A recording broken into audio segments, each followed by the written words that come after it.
अगर खाने का स्वाद बढ़ाना है तो एक बार जायकेदार वाली ये हरी मिर्च को बना के रख लीजिएगा। आपके हर खाने का स्वाद बढ़ा देगा। जो बना है कुछ खास तरीके और कुछ खास मसालों के साथ मेरे स्टाइल में। तो बने रहिएगा लास्ट तक मेरे वीडियो में। तो चलिए स्टार्ट करते हैं। सही एवरीवन, मैं हूँ प्रिया। स्वागत है आपका प्रियंवदा किचन में। तो मिर्च की रेसिपी के लिए हमें चाहिए यहाँ पे मिर्च। तो मिर्च मैंने यहाँ पे मोटी वाली मिर्च लिया है। ये बहुत मोटी वाली नहीं है, ये मीडियम वाली जो मोटी होती है, ये कम तीखी होती है। ये स्पेशली अचार या सब्जी के लिए आती है। तो आपको इसी वाली मिर्च का यूज़ करना है। अगर नॉर्मल रेगुलर वाली जो मिर्च होती है ना, उसका यूज़ करेंगे तो वो बहुत ही तीखी हो जाएगी और सब उसको खा नहीं पाएंगे। तो स्पेशली ये वाली मिर्च का यूज़ करिएगा और आप अपनी क्वांटिटी के अनुसार ले लीजिएगा। मैंने यहाँ पे 500 ग्राम जितना हरी मिर्च को लिया है और अच्छे से इसको धो लिया है। धोना बहुत ज़रूरी है। 2 से 3 पानी तक अच्छे से साफ़ करिएगा, जब तक पानी अच्छे से क्लीन ना हो जाए। और मिर्च भी अच्छे से क्लीन हो जाएगी और पानी भी अच्छे से क्लीन दिखने लगेगा, साफ़ दिखने लगेगा, तब तक आपको इसको धो लेना है। अब मैंने यहाँ पे अच्छे से इसको धो लिया है और धोने के बाद एक और काम करना है कि आपको मिर्ची को अच्छे से पोंछ लेना है। तो किसी भी कॉटन के कपड़े से मिर्च को पोंछ लीजिएगा, या तो आपके पास टाइम है तो इसको पंखे के नीचे थोड़ी देर के लिए छोड़ दीजिएगा, इसका मॉइस्चर सूख जाएगा। तो मेरे पास ज़्यादा टाइम नहीं था तो मैंने कपड़े से पोंछ लिया है और इस मिर्ची का सारा पानी सूख गया है। तो अभी हम मिर्च में इस तरीके से एक बीच से चीरा लगाएंगे। तो इस तरीके से मिर्च अलग नहीं होनी चाहिए, बस इसमें जॉइंट भी रहे और इसमें अच्छे से इस तरीके से चीरे लग जाएं, ताकि जब हम इसमें मसालों का यूज़ करें ना तो इसके अंदर तक चला जाए।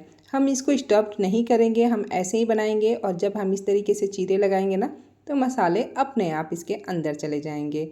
तो बस आपको इसी बात का ध्यान रखना है कि मिर्च को अलग अलग नहीं करना है। अगर आप मिर्च को अलग अलग कर दोगे तो वो बहुत ज़्यादा सौगी हो जाएंगे, मैसी हो जाएंगे। तो इस तरीके से चीरा लगा करके अगर आप यूज़ करेंगे, इसको बनाएंगे ना, तो ये मसाले से अच्छे से लटपट हो जाएंगे और ये मैसी भी नहीं होंगे, खाने में भी बहुत ही जायकेदार लगते हैं।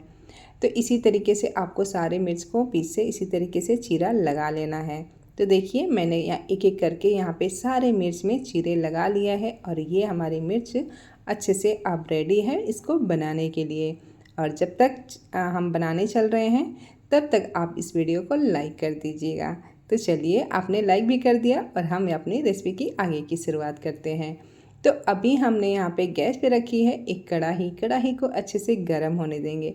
यहाँ पे एक स्टेप और ध्यान रखना है आपको कि इसमें डालना है सरसों का तेल। तेल बहुत ज़्यादा नहीं डालना है, 7-8 चम्मच जितना, खाने वाला जो चम्मच होता है उतना ही तेल लीजिएगा और तेल को अच्छे से गर्म होने देना है। जब तेल अच्छे से गर्म हो जाए, धुआं उठने लग जाए, तब आपको गैस को बंद कर देना है। तो अभी देख सकते हैं तेल अच्छे से गर्म हो गया है, तो मैंने गैस की फ्लेम को बंद कर दिया है। गैस की फ्लेम को बंद करना बहुत ज़रूरी है, आप इस स्टेप को ज़रूर करिएगा। और अब इसमें डालेंगे 1 चम्मच जीरा, 1 चम्मच सौंफ और आधी चम्मच इसमें मंगरेला डालेंगे। और इसमें एक और ख़ास इंग्रेडिएंट डालेंगे जो है पीली सरसों। अगर आपके पास राई के दाने हैं, वो भी काली वाली जो होती है, वो भी डाल सकते हैं। तो मैंने यहाँ पे पीली सरसों का जो पाउडर बना के 2 चम्मच डाला है। सिंपली पीली सरसों को मिक्सर जार में आप इसको चला लेंगे तो पाउडर सा बन जाता है। तो अभी इसको हमने डाल के चला लेंगे। तो आप देख सकते हैं गैस की फ्लेम एकदम से बंद है, तो ये मसाले जले भी नहीं हैं। और जब हम इसमें मिर्च डालेंगे ना तो डायरेक्टली मिर्च के ऊपर कलर नहीं आएगा। तो क्या होता है ना, जब हम इसको गरम तेल में जब मिर्च को डालते हैं तो उसके ऊपर की जो लेयर होती है ना, हल्की सी पतली सी, वो एकदम ब्राउन हो जाती है और मिर्च अच्छे से अंदर से गलती नहीं है। मतलब स्पॉट तो आ जाएंगे लेकिन वो अच्छे से गलेंगी नहीं। इसके लिए ज़रूरी है गैस की फ्लेम को बंद करना, ताकि मसाले भी नहीं जले और मिर्च पे एकदम से डायरेक्टली कलर भी ना आए। क्योंकि जब कलर आएगा तो हल्की सी उसकी पतली वाली लेयर निकलने लगती है। तो इस स्टेप को ज़रूर करिएगा। अभी हमने यहाँ पे गैस को ऑन कर दिया है। अभी ऑन करने के बाद अब इनको हम थोड़ी देर के लिए फ्राई करेंगे, ताकि मसाले से अच्छे से कोट भी हो जाए और ये अच्छे से फ्राई भी हो जाए। तो अभी गैस की फ्लेम ऑन है और ये हाई फ्लेम पे है और इसी तरीके से हमें मिर्च को थोड़ी देर फ्राई करना है। और आपको एक बात का और ख़ास ख्याल रखना है कि मिर्च को जब हम फ्राई करेंगे तो इसको ढक करके नहीं छोड़ेंगे। अगर आप इसे ढक देंगे तो स्टीम बनेगी, स्टीम की वजह से मिर्च में मॉइस्चर आ जाएगा और मिर्च में अपना भी मॉइस्चर होता है, तो स्टीम भी आएगा, मॉइस्चर भी ऊपर से हो जाएगा। तो ये मिर्च जो है ना एकदम से सौगी हो जाएगी, मैसी हो जाएगी, जो खाने में अच्छी नहीं लगेगी। तो इसे ढकना नहीं है, बस इसी तरीके से हमें बराबर से चलाते रहना है। बीच में 1 मिनट के लिए आप छोड़ सकते हैं, बट ज़्यादा देर तक मत छोड़िएगा। अगर एक ही साइड में आप ज़्यादा देर तक छोड़ देंगे तो एक साइड में कलर आ जाएगा और दूसरे साइड में मिर्च का अलग सा कलर रहेगा। तो बराबर से चलाते हुए रहेंगे तो मिर्च पे अच्छा सा कलर भी आ जाएगा और मिर्च फ्राई भी हो जाएगा। और देख सकते हैं मिर्च पे अच्छे से फ्राई हो गई है, हल्के हल्के से स्पॉट्स दिखने लगे थे। तब हम इसमें डाल देंगे मसाले। तो इसमें मैंने आधा चम्मच हल्दी पाउडर डाला है, 1 चम्मच जीरा पाउडर, 1 चम्मच धनिया पाउडर, और अब इसमें डालेंगे थोड़े से कलर के लिए आधी चम्मच कश्मीरी लाल मिर्च। ये तीखी नहीं होती है, बस कलर के लिए यूज़ किया है मैंने। और अब इसमें डालेंगे नमक। तो नमक स्वाद अनुसार डाल करके अच्छे से मिक्स करेंगे। और इसमें एक और ख़ास इंग्रेडिएंट जाएगा जो सबसे लास्ट में जाएगा, जो इसका ना स्वाद एकदम से डबल चगुना बढ़ा देगा। तो एक बार इस तरीके से मिर्च को बना के ज़रूर देखिएगा, आपको बहुत ही पसंद आएगी। बहुत ही चटपटा सा स्वाद आता है। तो इसे एक बार बना करके आप इसे हफ्ते भर खा सकते हैं। और आपको ये रेसिपी अच्छी लगी हो तो प्लीज़ एक लाइक ज़रूर करिएगा।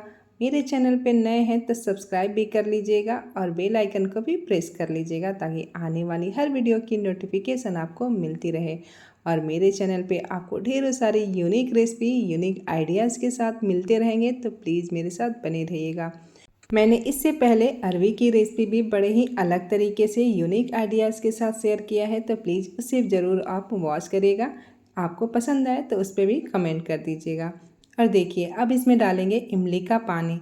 तो इमली को मैंने पानी के साथ भिगा करके छोड़ दिया था। उसके बाद से जब इमली सॉफ्टली गल गई थी तो अब उसको छान लेंगे और छान करके इमली का पल्प डालेंगे। 5 से 6 चम्मच जितना मैंने यहाँ पे इमली का पल्प डाला है, जिससे इसमें बहुत ही अच्छा सा खट्टा वाला टेस्ट आता है।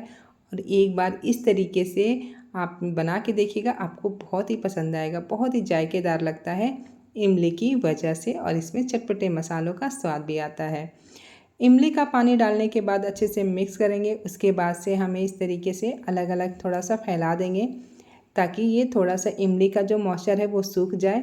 और जब इस तरीके से 1 मिनट हो जाएगा, आप देख सकते हैं 1 मिनट हो गया है और हल्के हल्के से इसमें मॉइस्चर है अभी, लेकिन वो इमली का खट्टापन इतना रहने देंगे ताकि ये थोड़ा सा जूसी भी हो, एकदम से ड्राई नहीं करना है। और इस तरीके से अभी जब तैयार हो जाए तो गैस की फ्लेम को बंद कर देना है। और गैस की फ्लेम को मैंने यहाँ पे बंद कर दिया था और इसको सर्व कर लिया है प्लेट में। आप देख सकते हैं जो हमारी मिर्च है सौगी नहीं हुई है, और ये जो मिर्च में है इसमें मसाले अंदर तक चले गए हैं। जब हम इसमें इमली का पानी डालते हैं ना तो उससे थोड़ा सा खट्टापन वाला टेस्ट आ जाता है और वो थोड़ा सा जूसी हो जाता है, जिससे मसाला ना निकलता नहीं है, लिपट जाता है। और मिर्च में हमने चीरा लगाया था, जिसकी वजह से मसाले अंदर तक चले गए हैं। अब इसको आप अपनी पसंद दाल चावल के साथ या रोटी पूड़ी पराठा के साथ सर्व करिए। साइड डिश में इसको रखिए या इसी तरीके से रोटी के ऊपर रख करके आप खाइए। आप हर तरीके से आपको ये पसंद आने वाली है। तो देख सकते हैं मिर्च एकदम चटपटी वाली हमारी तैयार हो गई है। तो इसे मैंने रोटी के साथ सर्व किया है। तो आपको जैसे भी पसंद है उसके साथ इसको सर्व करिए, खाइए, पीजिए, इंजॉय करिए। मैं मिलती हूँ आपसे नेक्स्ट वीडियो में एक नई यूनिक रेसिपी के साथ। तब तक के लिए bye bye and thanks for watching.